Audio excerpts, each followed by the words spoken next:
wonder what organizations use with that. Okay, now we're recording. All right. That's exciting. Lynn's in Salt Lake City having fun.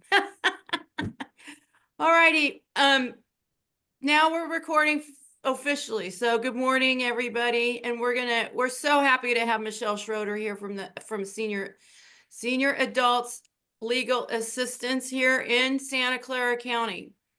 And go ahead, Michele. Thank you so much for being here. Yes, thank you for that warm welcome. It is indeed a pleasure to be here. I do have a PowerPoint. Should I go ahead and... Oh yeah, I got to make you. There we go. Ta-da. Ta-da. Thank you. Okay, so let me see. Now I have to find Good morning, Carol. Okay. There's Joe. So what I'll do is since I'm going to launch my PowerPoint, it'll be hard for me to see if there are any questions. So I'll probably just take questions at the end if that's okay with everybody. Yeah, that would be great. So, all right, here we go. Okay, let's see. From the beginning. All right, there we go. Hopefully everyone can see that. So my name is Michele Schroeder, and I'm the supervising attorney at SALA, Senior Adults Legal Assistance. And it is indeed a pleasure to be here today. This presentation is funded in part by SourceWise. You may recognize that name. They're the area agency on aging here in Santa Clara County. And if you're not familiar with them and you are local here in San Jose, I would definitely urge you to check them out because they have a lot of good resources for seniors. And in particular, they are one of our funders. So we are a subcontractor of SourceWise. What is SALA? Okay, well, SALA is a nonprofit agency that provides free legal services to older adults living in Santa Clara County. Our mission is to support elders in their efforts to live safely, independently, and with dignity and choice. And of course, you know, for a lot of people, that means either being able to stay in their home or move to another place that is appropriate for them as they age and they downsize and so forth. So I'm sure that that is, you know, we share that mission, I think, right? Who's eligible for SALA services? There are only two requirements: that you be at least 60 years old and that you be a resident of Santa Clara County. We do not use an income test. Unlike most other legal aid type agencies, we don't actually screen based on income. Older adults are considered sort of presumptively in need. And so we don't actually have to, I mean, we do ask them their income because we want to target people who are lower income, but it's not a criteria to be eligible for our services as long as they're Santa Clara County residents. And just as an aside, because I understand that a lot of people are outside of Santa Clara County or even outside of California, it turns out that services like ours are available throughout the country, right? This base funding is from a federal act called the Older Americans Act that specifies and provides funding for legal services, for nutrition services, for a whole host of services to older adults. And so you can find programs like ours throughout the country, actually. Now, they don't all look exactly like SALA. SALA is a standalone nonprofit, but sometimes there is the senior legal services is part of a larger organization. So maybe it's part of the bigger legal aid. So like I said, they don't all look the same. They're not all called SALA, but you should be able to find something in your local community that is similar to SALA. All right, so we are small. Right now, we have 3 staff attorneys. Well, actually, I should say 4. We have, because our director is also an attorney, so it's really 4, but 3 attorneys who actually see clients and 2 elder law advocates and 2 support staff and around 12 intake volunteers. So, we're trying to do a lot. We're covering the whole county with not a lot of staff and even not a lot of volunteers. So, so we're stretched pretty thin, but we're doing what we can. 2 of our staff members are bilingual in English and Spanish. We have 1 volunteer who is bilingual English Mandarin. And just on a note with volunteers, we're always looking for volunteers. So what do the if you know volunteers of anybody do? who is interested in working with older adults, it helps if they have some sort of legal background. They don't have to technically be attorneys. Because I do some training, and most of what the intake volunteers do revolves around the initial interview, not giving advice. So you don't actually technically need to be a lawyer to be a volunteer. Okay, how do people access our services? They usually at senior centers throughout Santa Clara County. That's our primary way that we deliver services. We have partnerships with the senior centers everywhere from Palo Alto to Gilroy to Milpitas and all sorts of places in between. It helps because they don't have to come to our office in San Jose. It's a big county. They can go to their local senior center, meet with someone one-on-one in a private appointment. Of course, that doesn't work for everybody, right? So we also do some services by phone for urgent matters or for clients who are homebound and can't get to a senior center. So the way the service works, we tell the senior centers not to screen by to ask them what it is that they need help with. So then what ends up happening is that we actually end up meeting with people about any legal issue that they might have. So they can come to us about any legal issue. Of course, we don't specialize in every legal issue, right? So for a lot of people, we're just going to be doing some basic advice, sort of helping them figure out, okay, this is what your next step is, maybe some referrals. But there are some areas that we get a little bit more involved in, okay? And these are those areas right here. One is what you could call public benefits, Social Security, SSI, Medicare, Medi-Cal, in-home supportive services. These are the government programs that most senior citizens rely on for income and for health insurance, right? And there's all kinds of problems that can come up with these programs, everything from, eligibility problems to overpayments, to, being cut off from your benefits, to claims issues with Medicare and Medi-Cal. So we do specialize in that area. Another area that we specialize in, planning for incapacity. So we're talking about advanced healthcare directives, powers of attorney. These are documents that allow people to appoint an agent to make decisions for them when they are no longer able to do so on their own. And we recommend these documents for everybody, really. No matter what your income and asset level is, everybody could benefit from doing this sort of planning, both for healthcare and for, financial matters. Elder abuse, that is the focus of today's discussion, actually. So I'm going to skip over that for now because I'll get into more detail in a minute.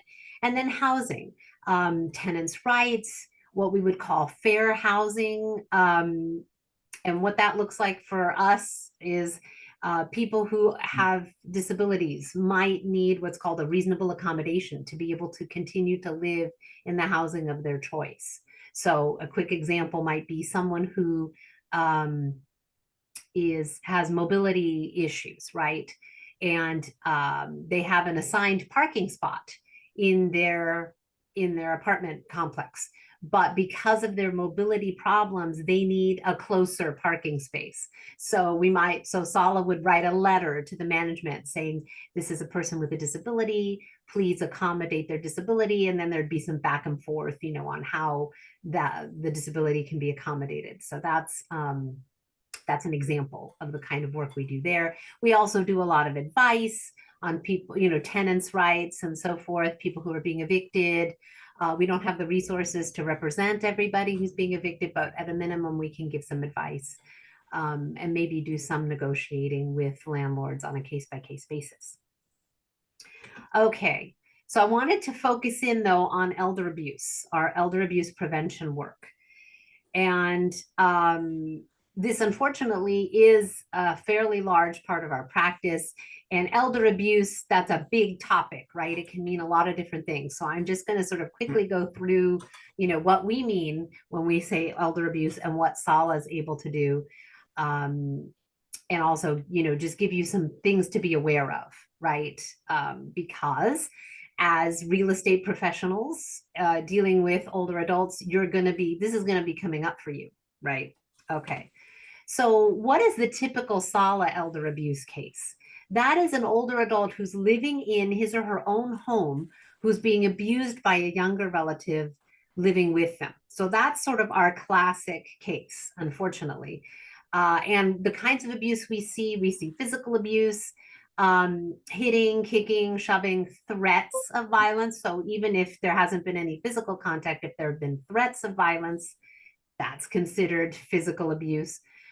Psychological or emotional abuse, intimidation, insults, isolation, threats to pets, financial abuse, stealing money or property, identity theft, misuse of powers of attorney. Now, our typical case does unfortunately involve family members, but those are not the only types of cases that we see. We also see abuse by unrelated caregivers, often living in the home, right? Lodgers renting a room. Some older adults, in order to make ends meet, will rent out a room, and sometimes that goes bad. Neighbor disputes, we see that. People in the neighborhood who are abusing and bullying older adults. And then finally, we do still see some spouse, intimate partner violence, but that, again, is not our typical case. So what does SALA actually do to try to prevent elder abuse? Well, one is community education presentations like this one, right, to try to raise awareness. And we present to both older adults directly and also to professionals who work with older adults. But when someone comes to us with a problem, like they are being taken advantage of or abused, what can we do? Well, certainly we can give advice, one-on-one counsel, talking through the problem. What are your options? What do you want to do? You know, because not everybody is ready to, they're not sure what they want to do about the problem sometimes, right? Then we do some what we would call brief service, like writing warning letters to the person who is doing the harassing or the abusing. Sometimes that works. Revoking powers of attorney if they're misusing that power of attorney to financially abuse the elder. And then finally, all the way to representation in court. And this takes the form of filing petitions for restraining orders to have the person removed from the house, right? And to stay away. So we will file the petition, we'll get the paperwork ready and appear on behalf of the client in court to get a final order. And what is available in restraining order cases? There's what's called a residence exclusion order, which removes the person from the home. A personal conduct order, which enjoins specific behavior, you know, like you can't call them and like start yelling at them over the phone or send them harassing emails or whatever. And you can't contact them at all, actually, in a lot of situations. And then finally, the stay away order, right? To stay away from the older's home a certain distance from the petitioner and from their home. Is that the same as a restraining order? Yeah, that's a restraining order, Okay. right? There's a couple different names for it, but restraining order, protective order. But so these are just different types of order within a restraining order. So Okay. a restraining order is made up of a residence exclusion order, a personal conduct order, and a stay away order. Okay.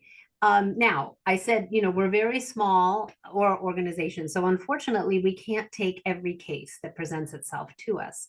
So what are the factors that we consider in evaluating a case? and whether we're going to take it or not. Well, first of all, the client's desire, right? They need to really want this and be committed to it, and their capacity to be able to hire us. I mean, they're not paying us, but they do have to say, yes, I want you to go to be my attorney and go to court for me to get the restraining order. If they don't have the capacity to do that, then we can't represent them, right? Because we need a client that we can talk to that can say, yes, I want you to do this. Also, we look at the need for a court order, right? Sometimes the situation there might be a different remedy, you know, short of a restraining order. The merits of the case, you know, this is a court case. We need evidence. We need to be able to show the judge that this restraining order is needed. So what evidence do we have? Can we prove our case? And then finally, our existing caseload. You know, do we already have too many commitments to our existing clients to be able to take on another case? Okay, so now I want to move into financial abuse. And again, I will take questions about any of these things at the end. I think that'll be the most efficient. So most of our cases, when we're doing the restraining orders, right, they might have some element of financial abuse, but they're not usually just about financial abuse, because frankly, a restraining order is not the best remedy for financial abuse typically. Okay, but let's back up. What are we talking about? The scope of the problem here. According to the National Council on Aging, older adults lose an estimated $3 billion each year to financial scams. And those are the ones that are just reported, right? The ones that we know about. Sadly, just like with the physical abuse cases that we handle, over 90% of all reported financial abuse is committed by a family member. And it is not just wealthy seniors who are targeted.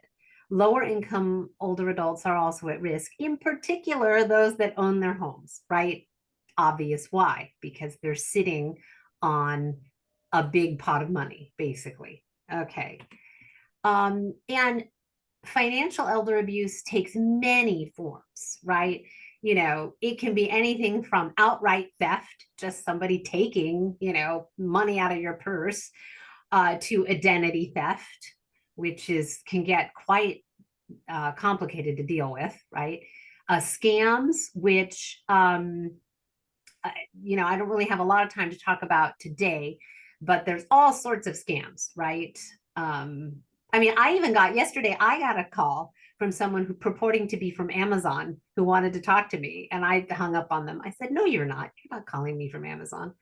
But anyway, so lots of scams, fraud, misrepresentation, undue influence, misuse of a power of attorney, forgery, right? You know, especially on deeds, right? And once again, a lot of the focus of this financial abuse is the older adult's home.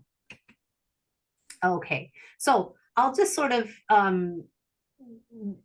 talk a little bit more in just a little more detail about these different types, some of the different types of financial abuse. So fraud, misrepresentation, that would be where the elder is quote unquote tricked into giving away their property, right? So the person who's tricking them is telling them a lie, basically, to get them to sign over the deed. And, you know, a lot of people don't understand, and, you know, you're all real estate professionals, you understand the importance of a deed. But we found that a lot of our clients don't understand the importance of the deed. And in fact, sometimes they're putting people on the title to their house just as a form of estate planning or for some other reason, and not even realizing that not only do they not have to do that, but it's not a bad idea, because then that person's suddenly an owner. So it's a big problem.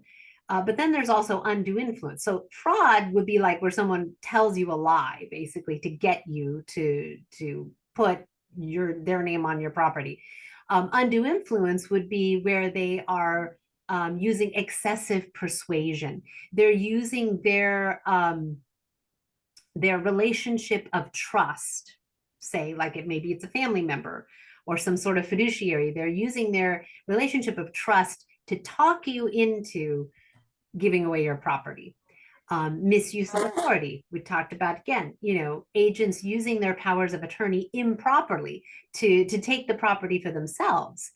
And again, as I mentioned, lack of knowledge is a problem. That's not actually a type of abuse, but would-be abusers can take advantage of that lack of knowledge. Older adults not understanding that the deed conveys ownership and it's not something that can easily be undone. Okay, so just a couple of case examples, and this is not an actual client, just in case anyone's wondering. This picture, the story I'm going to tell you was an actual client. So we had a case some years ago of a lady who had a devastating stroke. She had her own home in San Jose, I believe, and that she'd been living in since, I think, 1973, a long, long time. And she had this stroke, ended up in the hospital, was not expected to survive. And so her granddaughter came to her hospital bed, and because the client was still somewhat, I guess, able to communicate and wanted to go home. So the granddaughter told this client, well, why don't you sign a power of attorney? That way I can take a loan against the house to fix it up for you. So when you come home, then, you can live there, right? Because you're going to be disabled. And also we'll use some of the money to pay for your assisted living while you recover strength, so then you can go home. So the client signed this document. As I said, the doctors didn't think she would survive, but she did. She made quite a remarkable recovery. Well, her family, I guess, was surprised too, because when it came time for her to move back into her home, they said no. And in fact, they had used that power of attorney not to fix up the house for her return, but to transfer it to themselves. Okay, well, actually, technically, the granddaughter was the power of attorney. She used the document to transfer it to her mother, I believe. And they said, no, you can't move back in. And so this poor lady had to hire, we helped her find a real property attorney to sue. And I think they were going to come to some sort of settlement, but unfortunately the client probably wasn't going to be able to move back into her home. And so it was a terrible, terrible situation, but an example of how this can work, how this financial abuse can work. And again, as I said, SALA we don't have the resources to do the kind of litigation that's required to address a financial abuse like this. So it usually always has to go to a private attorney. Okay, another case that I would use as an example. This was a gentleman who, and this example is not fraud per se, but undue influence. So this client had a nice home in San Jose that he had worked on himself. He had done a lot of the improvements to it with his own hands, okay? And his wife died, and he was terribly depressed about this. And so he fell into sort of depression. And his son, unfortunately, took advantage of this, influenced him to sell that house in San Jose where he had lived for so long with his wife and buy another house in a different county. And when he bought this other house in the different county, he put the son on the title to this new property, thereby disinheriting the other two children. Okay, so they all moved, client, son's girlfriend, all moved to this other county. Client was very unhappy there. Situation deteriorated in terms of the relationships. And the son ended up placing him in a memory care facility. The only thing is the client didn't have dementia. He did not speak English. And was at this point emotionally beaten down. So it took the better part of a year for one of his granddaughters to track him down in this facility. And again, they didn't know, nobody realized that he actually didn't have dementia. And so his granddaughter found him and got him out of the facility. But then once again, you know, what do you do with now this house in this other county? And it was, I think the son eventually did sign it back over to the client, but it was a terrible, terrible situation. So again, an example of how, you know, undue influence can be used to really impact the client. Okay, so as I said, what financial abuse, what can SALA do? I mentioned restraining orders really don't help in this situation because really the remedy is to try to get the property back, right? And a restraining order isn't going to do that. So what can SALA do? Well, we can revoke powers of attorney to stop the abuse. If a client has been, for instance, the victim of some identity theft, we might be able to advocate with financial institutions to try to file fraud reports and so forth. We really are trying to educate people to prevent the abuse before it even happens, because that's the best remedy. But as I said, we do not litigate because we just don't have the resources to litigate these cases. And so that's why I really think that education and prevention is so important in financial abuse in particular. Okay, so another thing that we do is planning, right? And so I mentioned planning documents before, and you can look at the planning documents as a way of preventing elder abuse, okay? So you can appoint trusted agents to make decisions in the event of incapacity. And this can prevent abuse because there's a plan in place, and, you know, some new friend who's just entered the older adult's life, it can prevent them from sort of swooping in and, you know, abusing the older adult. Now, of course, you know, the two examples that I gave you of those real life cases, unfortunately, both involved family members. So it's not a panacea. It's not, doesn't solve every problem, right? You have to be careful about who you're appointing as your agent, but it is helpful, especially, you know, from relative strangers who can sort of insinuate themselves in the older adult's life. So the two documents that we help with are advanced healthcare directives, and that allows you to appoint an agent to make healthcare decisions. It also allows you to specify healthcare instructions, like what sort of healthcare you would want, instructions about life support, for instance. So it's very important, very popular service that we do. And then we also do what's called the Uniform Statutory Form Power of Attorney.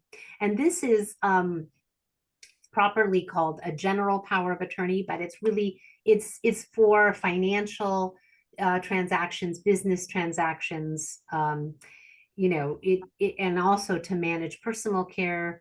So it's a broader thing. It's not the advanced healthcare directives for specifically for healthcare, and this is basically for everything else. And we have fill in the blank forms that we use to help. And for the financial power of attorney, it's also in the form of a self-help packet. Okay, now clients have to have capacity to sign, right? They have to understand and appreciate the risks and benefits. They have to communicate that they understand. A diagnosis in and of itself is not definitive as to their capacity, right? Sometimes people will have the beginning stages of dementia, but they still might actually have the capacity to sign a document. But the main point is that once they've lost that capacity, it's too late. So you have to do these beforehand, right?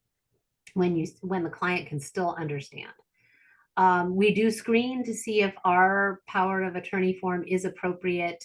And what do we screen for? It was specifically with the financial power of attorney. Prior estate planning, you know, if they already have an estate plan, it might be better for them to go back to that attorney to make sure that a document, because documents all have to work together, right?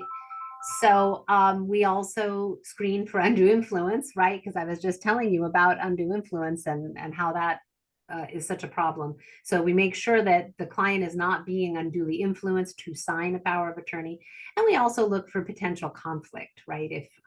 If we already know that there's going to be a fight about this power of attorney, we usually recommend that they go to a private attorney to have something custom drafted to try to really, prevent future litigation. Okay, responding to elder abuse.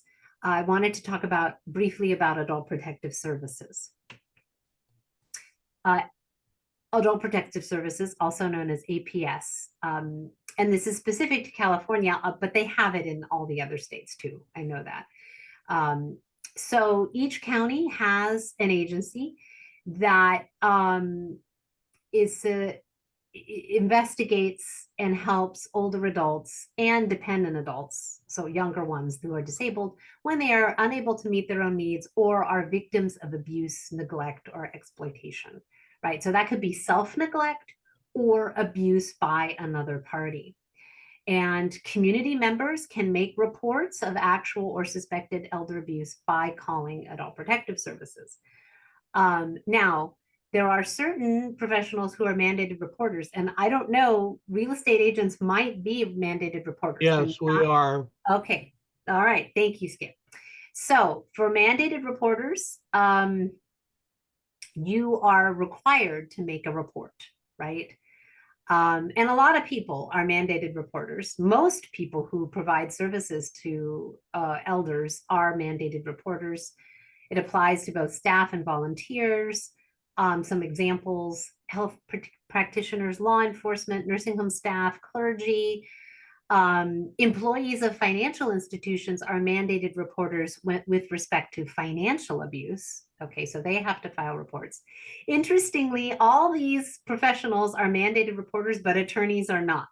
So we at SALA, actually, we are not mandated reporters. And the reason is that they want to preserve that attorney-client confidentiality so that clients know that anything they tell us does not leave that room, right? They can tell us anything, and we will not be forced to report it to Adult Protective Services. So that's why there's an exception for attorneys. Now, if you are a mandated reporter, you are supposed to call the APS and, well, okay, if you are a mandated reporter and you suspect abuse, then the way you make the report is that you first call the APS reporting line, then you follow up with a written report, and they have forms available on the APS website. And you have to send that report, mail it or fax it within 2 days.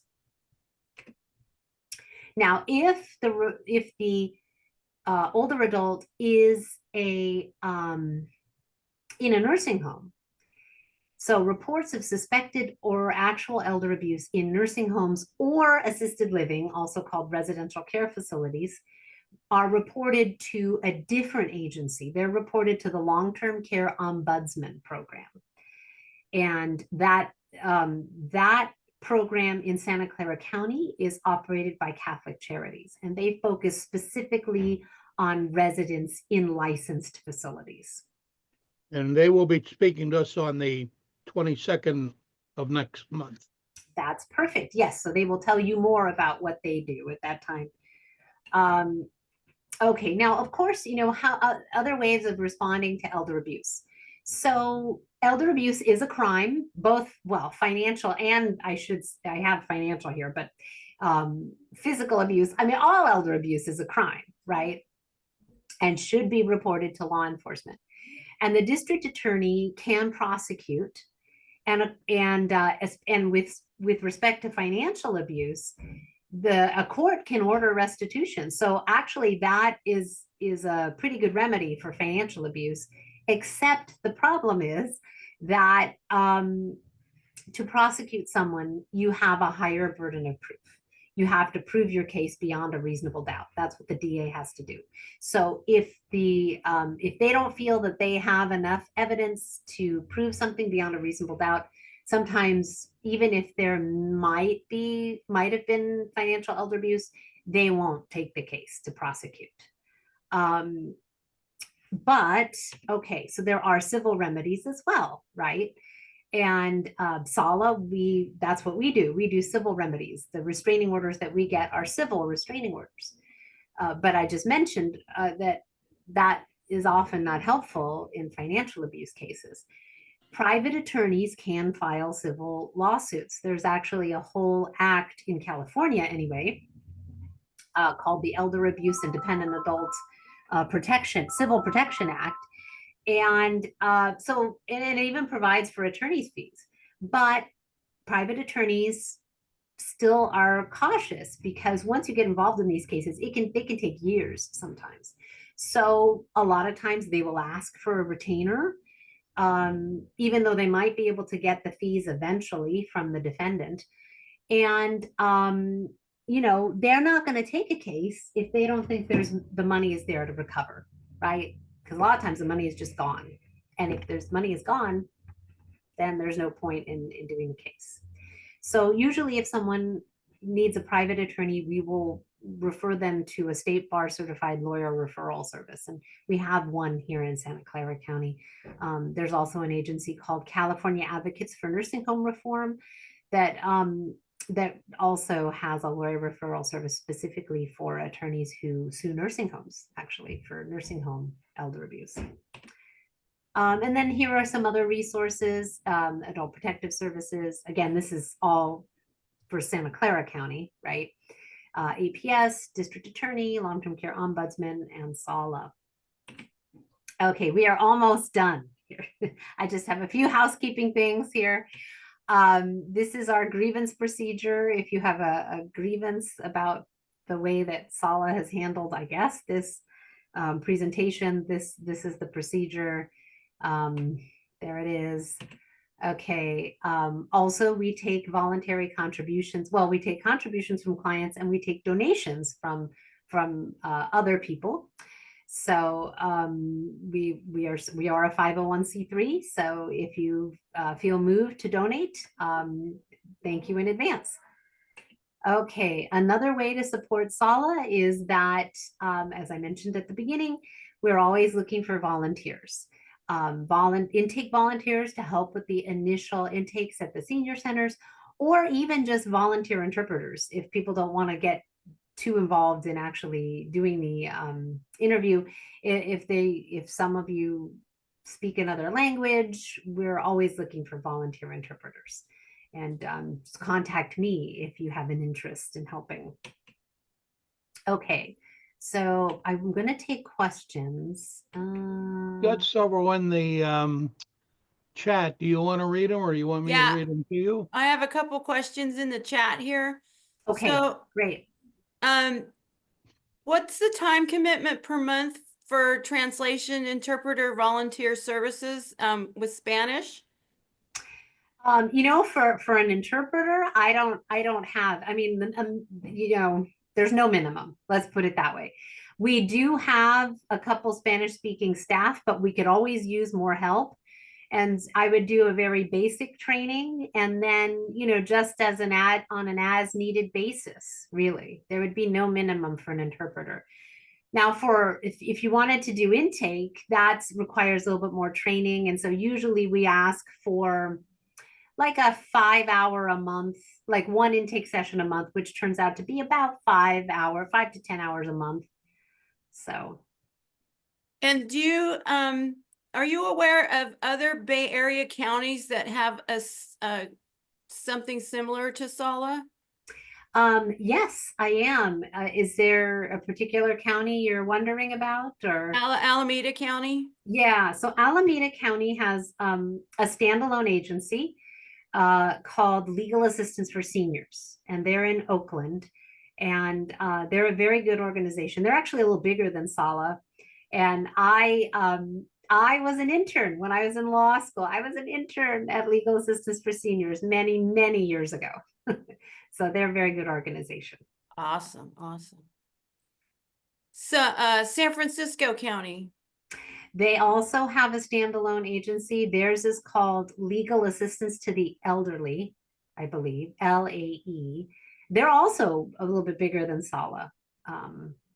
So Yeah. So on any county's website, for the area agency on aging section, wouldn't there be references to your organizations, Yeah. organizations Yes. similar to that in that county? So Yes. if you were looking in Contra Costa County, you could find it. Right. Yes. And I know there's one in a standalone agency in Contra Costa is, I can't remember what their name is now, but I know that they have them.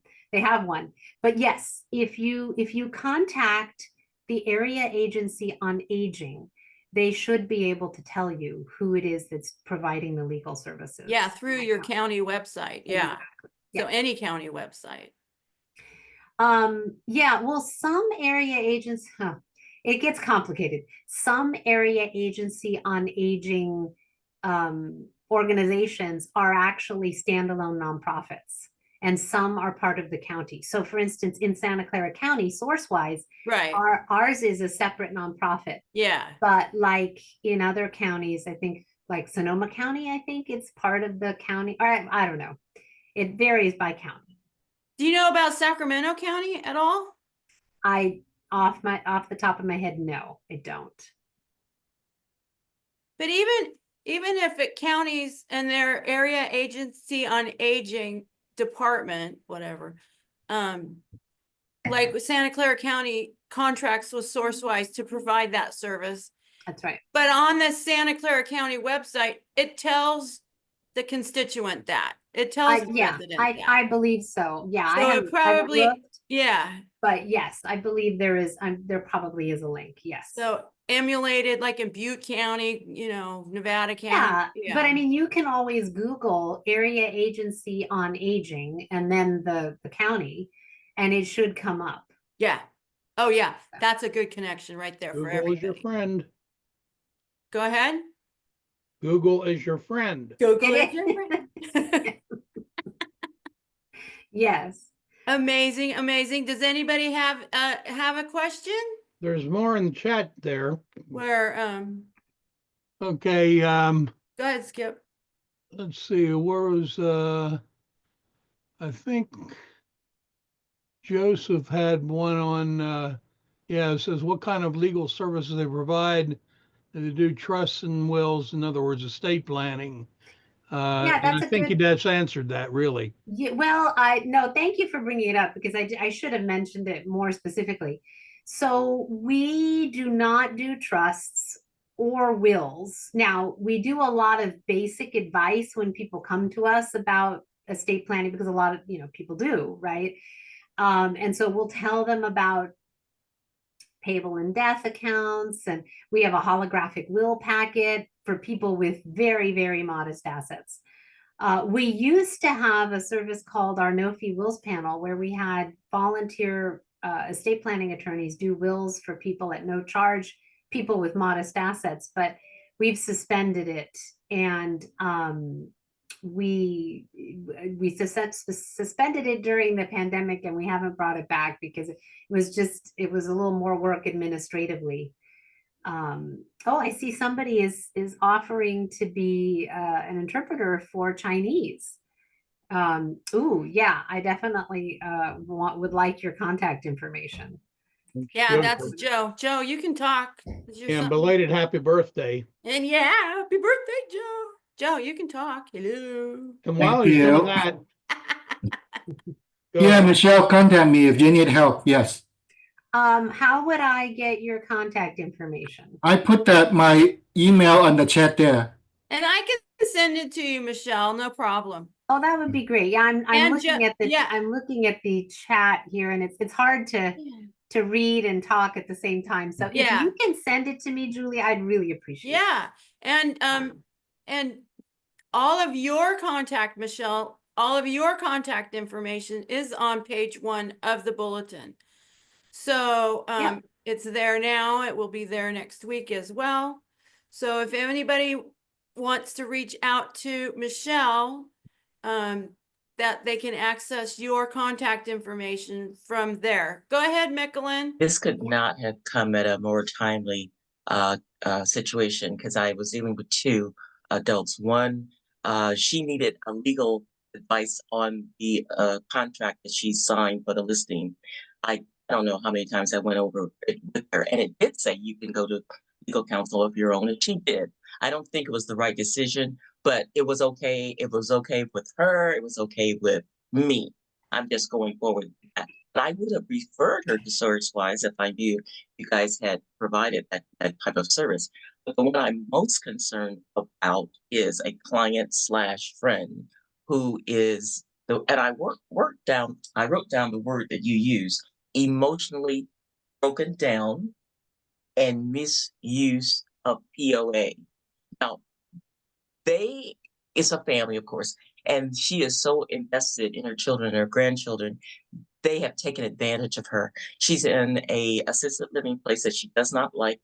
The deal was, and she wrote this, I had an estate thing done years ago, about 5 years ago. I was to sell the property upon her passing, and of course the funds would be distributed. Well, that didn't happen. She got sick, and the only asset that she had was for the real estate. So she says, we're selling the house. I took the contract, this and that. So many things turned up. Her children didn't want her to sell it, even though it's her property in her name, in her trust. So they're going back and forth. They've moved her 5 times, and she is really beaten down to the core. And in fact, I called the CSA yesterday about it, and she said, well, what can I do to help? And she didn't even know about you guys. I'm just learning I knew about SourceWise, but didn't know the legal part. I'm doing workshops, and I would love to have, and I did copy Michele's information so I could do this at my next workshop in April. So I'll contact you. But I don't know. First of all, I'm a friend, and I don't want to impose that friendship because I know her as well as her children. And they are misusing their power because they have no knowledge. They don't think it's misuse. They think they're doing the best that they can for her, but they're not. So I don't know. I don't know if you come in as an intermediary to discuss, this is mom's property, and you would be like a neutral third party. I've gotten emotionally invested. In fact, the contract with her expires this Saturday, and I would extend the contract only if she decides to take her power back, sell the property as agreed, so she can get the care that she needs. That's complicated. Very. Yeah, it is. These situations can get very complicated, and many times it's not malice per se on the part of the family members or whoever it is. They just don't, they they think they're acting in the older adult's best interest, but sometimes it's just in a heavy-handed way. So we're not mediators per se. I mean, our role really is to talk to the older adult one-on-one and explain what their rights are and their options. Beyond that, I don't know that we would represent her in a real estate transaction. I mean, that's kind of beyond the level of our services, but at a minimum, we can certainly talk to her and try to explain to her what her rights are and perhaps give her some resources. All right. So. Well, like I said, I don't think they're doing it purposely, but they have the grandson in the house, and he has since wrecked it. He has brought in a homeless woman to live with him. Yeah. And, there's solutions like he can go back and live with his parents because it's not her problem. Yeah. It's not my client's problem. It was her children's problem. Yeah.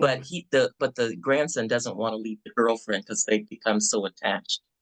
So I got involved in Bill Wilson's Center for Children, adults, they're young adults, and to put him in a program where he can get the counseling that he needs, temporary housing and education. So he's gotten on the list to do that. In the meantime, he's running out of money. Yeah. Yeah, no, that sounds like a very familiar story. Yeah. Unfortunately. Okay. Yeah, it happens all the time. So, but I do want to be respectful of people's time. I have a quick survey that I wanted to do. But are there any other questions before? I'll be in touch with you if you are available in the month of April. Yeah, the best way to contact me is by email. Okay. So you can send me an email. I can't make any promises about and when we're available and so forth, because like I said, we have a lot of there's a lot of demand for our services, but please I'm feel sure. free to email me. Okay, thank you. I don't have any, this is Shelley Floyd. I don't have any questions, but I just wanted to not be rude and acknowledge that I'm here. Michelin, thank you so much for reminding me to put this on the calendar this week. And I really enjoyed the session. Great. Thank you. Thank Glad you, you came. Shelley. Thank you. And tell Georgia I said hi. All right, so I'm gonna go back to screen share for just a second here. Let me see if I can. Oh yeah, wait a minute. Okay, here we go. Okay, I love these pictures. I love that one in particular. He looks very happy. Okay, let me see if I can. Okay, that is not, it's not advancing. Okay, hold on. Sorry. Let me stop the share here. I'm so sorry. Oh, the tech. Okay, let me go over here. See if I can get right to the. Okay, here we go. That's what I want to. Let's see, from current slide. Okay, let's see. All right, this is the question I have. So, and it might be best to just put it in the chat. I don't know, unless Julie, you can count thumbs up for me. So this is our question. SALA would like to know if you have increased knowledge about how to identify, respond to, and prevent the abuse or exploitation of older adults in Santa Clara County, well, actually anywhere, right, as a result of receiving this presentation. So if you could just either put it in the chat or give us a thumbs up, and I'm hoping for a count maybe after the presentation, or now, Julie, if you can. Well, we have 15 people here. I got 2 yeses so far. Everybody just type yes in, because then it'll get recorded, actually. Oh, okay. That would Yeah. be great. And because it stays static in the chat. And so, so far we have 1, 2, 3, 4, 5, 6. You know, we'll probably get 15 out of 15. Well, you can, Julie, if you can just email it to me afterwards, that would be fine. Yeah. Okay, I guess that's it then. I don't see Michelle's email in the newsletter, Julie. Okay. I see the well, phone well, I number. can put it in the chat here. Yeah, that Please, would be please, great. please. Yeah. You had the For last sure. slide with it on. Yeah, there was, yeah. Okay, there it is. It's mschroeder@sala.org. Thank you. So, Dave, give me a call before 1 o'clock to get you on the schedule. No problem, Skip. I'll give you a call. Okay. all right, well, if there What? are no other questions, I think we'll probably wrap it up, but I do appreciate your attention. You've been a great group. So I have a maybe. quick question, Oh, and sure. just a real quick answer from everybody. Is this information is very helpful for you in your conversations with your clients, with our senior homeowners and families of senior homeowners? And new information for you? Now, what do you think?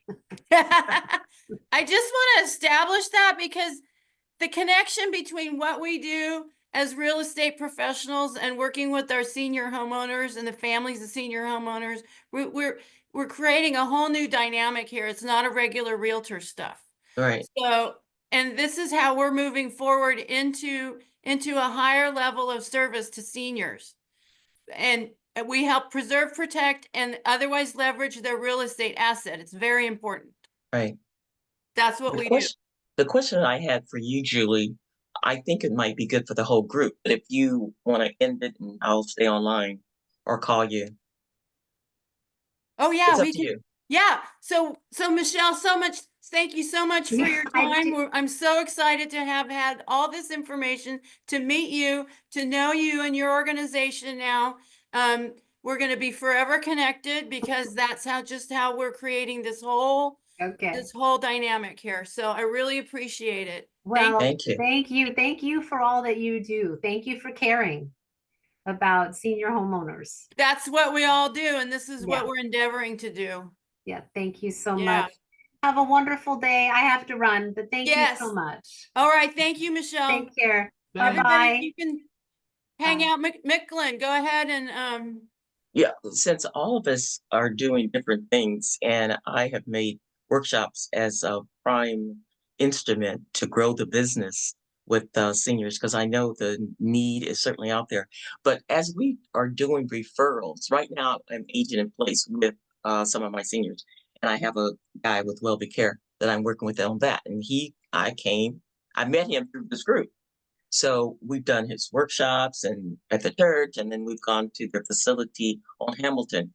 But the other part of it, when we refer, when they can no longer age in place and we refer them over to these communities, we are to be compensated. And I noticed the compensation is different. That's why I asked you. no. So glad you asked. And I'm so glad Joyce is here because maybe Joyce, Duh. who's actually in the business of senior living communities, and she can explain to you how that works. Yes. But my question was, what when you said compensated, what exactly did you mean about that? It was- Because here, like Referral fee. Like at Allure Senior Living, our residents can age in place. So let's say they first go to apartment 403, they're independent. As they age in place, we provide the services as they need the services, and they can stay there until the ends of their until they transition. Now if they are at one point need memory care simply because they're exit seeking and because they're still able to walk, still ambulatory using a walker, or they're able to self-propel with a wheelchair, then that's a discussion that we would have to have with the family and perhaps transition to memory care. But when No. you said something about when they are aging in place and then now they're saying, oh, you can't stay here anymore, is that what your question was? No, when they are Okay. aging in place, I meant when they're in their home. Oh, And then they can no longer stay in their home. And then they go to an assisted living, memory care, whatever the case may be. We make the referral. And I notice referral agreements are different. In fact, some of them will ask you, like this one, ask me for my agreement, and I don't have one. And I didn't know exactly how to charge. Whereas some of them have a flat yes. fee. If we give you, I'm the procuring cost, and it would be just like if I give a referral to another agent. They would Yes. compensate me for that. So for Allure Senior Living, yes, your job as a referral agent is not easy because you need to find the best place for your residents. Allure Senior Living might not always be the right place for your different clients. But if you find that we are the right fit for them, then Allure Senior Living compensates that or gives you a referral fee of 125% of our base rate. So for Okay. example, if the base rate is 17,000, we give you 125% of that. And that's what we're doing until we open. And then after we open, after April 5, we give you 100% of the base rate. And then as we continue, that will always be up for discussion whether we 100% or how it works. Yes. And we have the agreement that you can review and you can sign. Right, but you supply the agreement, or does the agent? We supply the agreement. Okay, you guys are different because you're very Yes. expensive anyway. So just for regular independent living, can you disclose how much you charge just for independent living? Oh, you mean the apartments? Yes. Oh, they go from a studio to a 1-bedroom to a 2-bedroom. So it goes from 7,000 all the way to 17,000. Right. Right. Yeah, I knew you guys are pretty expensive. Now you're not the owner. There's a Allure You only have one facility now, right, in Santa Clara County? We are part of the Oakmont group. So in Oakmont group, you have the Oakmont community, you have the Ivy Living. So then now you have the ultra luxurious Allure Senior Living. So we're still part of 100 assisted livings of Oakmont umbrella. Oakmont. Okay. So we have a very good backup. So, you know, there's a lot of communities, their major concerns are being short staffed. And within our community, we always have our sister communities helping each other. And that's why the beauty of Oakmont is that we have so much support from our sister communities. So when they complain about short staff, no, we run to our different communities, we help out each other. And the one that you're opening up is this year? Oh, we're actually receiving our first resident on April 5. Oh, okay. Our grand opening is April 12 and you are invited. Okay, so Okay. yeah, the grand opening is April 12th. And that's amazing. That's going to be an amazing event. I can't wait. What's the I address again? know. So, Michele, I will get all the details from Joyce and I will plug it into Thank the you. bulletin. So Thank you, that it will Julie. be at a hard copy information for you to be able to access. Okay. And then, Michele, on the other subject of property management and stuff, we'll talk about that offline. And then I'll give you more information about the Allure because it wasn't in January. In January, we were at the property. So, and I've already had the Allure in the bulletin, so it's already there. And also, I just got my copy of the SRS Professional, the newsletter Yeah, yesterday. If you open it up, the first page on the bottom, there's showing a webinar with SRES and Sunrise. And you can sign up for that if you'd like. It's going to be Wednesday, the 26th at 11 o'clock our time. Oh, nice. And you can scan the QR code, but if you're like a dinosaur like me and you can't find it, you got to go to the SRES website, go to where the SRES professionals are stored, click on it, and then there's a link to the registration, which is what I just did. Amazing, amazing. Well, all right. Does anybody else have any more questions? Anything for any listings? Any clients moving around? Need help? No, Julie, thank you so much for the opportunity. Allure Senior Living really wants to help with around in the community of Santa Clara, San Jose, the Bay Area. So if there are any sponsorship opportunities, if you know my email, let us know. We are very much initiative on sustainability, urban redevelopment, seniors, taking care of our seniors. And any of those, please let us know. Any of those initiatives, that would be great. Thank you. Thank You're in the you. loop. You're in the loop now. Julie, may I? Yeah, Carol.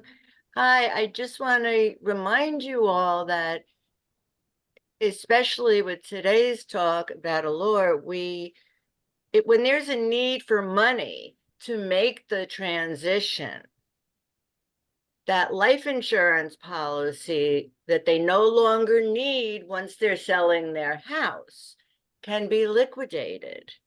Correct. They can get substantial funds for those policies. So whenever there's a life insurance policy involved, I'll be happy to analyze it to let you know, to let your clients know whether or not that's an option for them.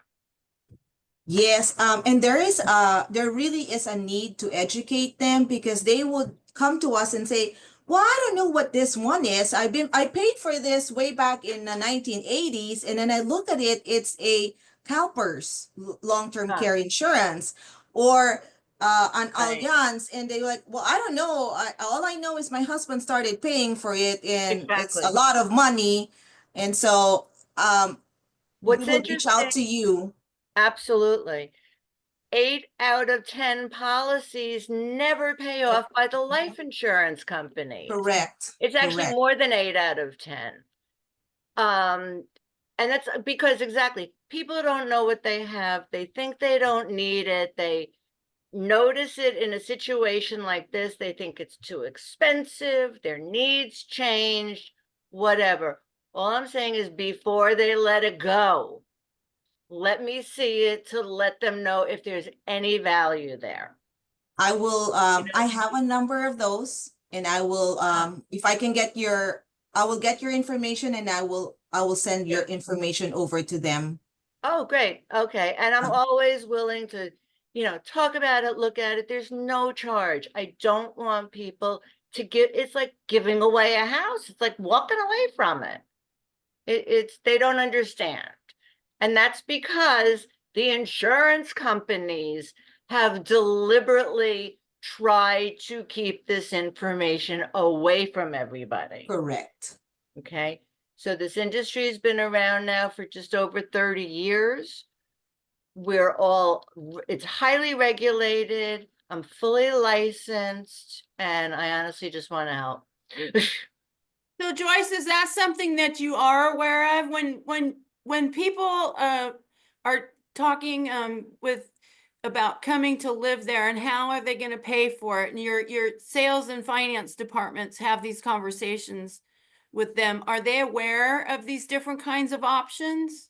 I'll be very honest. The ones that we are aware of are the long-term care insurance, but hearing Carol actually opened my eyes, because I did not know that they could do that with life insurance. And my specialty is life insurance. Yes. I won't touch long-term care or disability. It's just life insurance. Because now some of them ask, like, does that depend on what riders we have in the life insurance? And so I don't know anything about life insurance. All I know is that I will use it for my children when I do pass. I didn't know that I can use it today. So exactly. Well, this started in the early 90s with people with AIDS, and they were given limited time to live. And they had big life insurance policies. They needed money. So a couple of investors showed up and said, well, you know what? If you've got $100,000 policy, you're going to die in less than 12 months. I'm going to give you $70,000 for it today. That was called a viatical settlement. It's a resource. Now, it's a resource. It's just to be clear, we've recorded Carol's presentation on this. Thank you. And we can send it to anybody. And if Julie ever gets her act together and we can get a website, I can post them all on there. What was that about, Julie would Skip saying that about you? Then we just been working on we have to get a website, a landing page. It's a lot of work, and I'm not. There is a company that I use for my now vintage site. I found them very inexpensive, and really they do good work, and you could add as much as you want or as little. I'll get that resource from you. Be able to help with a free website. Because I do websites, and I could probably help you, Julie. No charge. There we go. Now there's no excuse. No excuse, Julie. You got to do it. Listen to you whining. That's perfect. We got 30 some recorded presentations that we can easily post. That's great. And I would love to do another one and maybe cover some different areas. Like what to look for if it's a fraudulent situation, how to recognize that and run away from it. So I'm going to contact you, Carl, and then let's do some topics, and then we'll do a Zoom invite to our seniors here. Oh, that'll be fun. Okay. And then I love doing this. To me, it's great fun. I will call you right after, as soon as I get your phone number. Beautiful. Shall I give it to you right now? Yeah, go ahead. So, yes, please. Yes. Yeah, because everybody could use Carol's phone number. Yes. Yes. Thank you, Julie. 415-925-1175. Thank you. And then Thank you. Julie, look I forward to really, talking to you. yes, and Julie, I will really help you create the website. That's And beautiful. yeah, so if you want, we can talk after. I will help. Yeah, I'll text you and then we'll set up an appointment to So talk. there's no excuse now, Julie. You be None. quiet there, mister. No excuse. Julie, you Mister, can always I don't have a mute him. smartphone. Okay, You Joyce. can always mute him, you know? I know, right? No. No, that's Skip. Skip connected us, so I'm so Skip's happy. responsible for getting me involved. I never knew anything about SRES. Me I neither. used to be a realtor. That's my first career. So I always have the interest, and my ears are always, you know, kind of into the market and looking at properties and what people want. So this is a joy for me. It complements so well with what Well, I'm doing now. And you've been dropping in Exactly. on several of these now. Yeah, I'm enjoying it a lot, and I learn with each one. And That's you the know, like I purpose. just realized now, this is the first time that I've spoken up and said, oh, by the way, this is how what I do dovetails here. I've been very shy about doing that, but if it's okay, it's the best way for me to help educate more people. Exactly. The biggest problem I've had with this, and I am literally doing this 32 years now. It's all I've done for 32 years. And since day one, the biggest challenge is to get people to understand what it is. That Yeah. it's an option. It's Yeah. not something they must do, but it's something that can be very beneficial. Yeah. But people hear life insurance and I literally see their eyes roll back in their head. They just blank out and they don't want to talk about it. Yeah. So having a receptive audience it truly warms my heart. So Well, and plus, thank you all for getting it. Thank you. well, and hence the networking. This is the networking meetup group. That's very true. And this is how we all work together, endeavoring to create an opportunity to take care of our senior homeowners I think and the it's families of senior beautiful. homeowners. I And we think all it's do. We beautiful. all have that. That's Yeah. our client. So So Joyce, are you available tomorrow? I can talk to you a little bit about CSA. Absolutely. What Okay, I'll time give you- tomorrow? Let me look at my calendar, but I will make time. You know, honestly, listening to the presentation, listening to Carol talk, having you connect me, and then Julie is so pleasant and so Isn't she easy to darling? talk to and You making are, jokes Julie. about You're you. So adorable. I will make time. I think I will really make time. Not just because I'm trying to sell Allure Senior Living, oh no. but You got units to sell.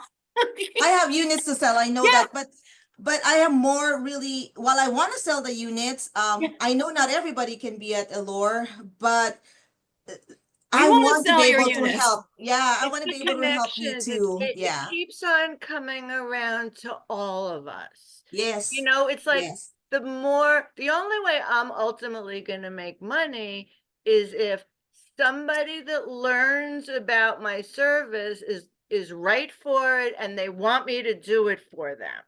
Then Yes. only if I successfully get them what they need. So the percentage of those people is minuscule next to the people that I try to talk to about it. But and that's all I need anyway, but it's all comes back. It's all Yes. around. The more we know about each other and the more we know each other, it'll be in our heads and we'll start recognizing when we're talking to somebody that we know somebody who they need to talk to. Yes. All right, folks, I I know gotta who leave teach now you and this. jump on my other Scores having a 2-hour Oh yeah, shoot. What now time is it? on fire Oh, insurance. okay.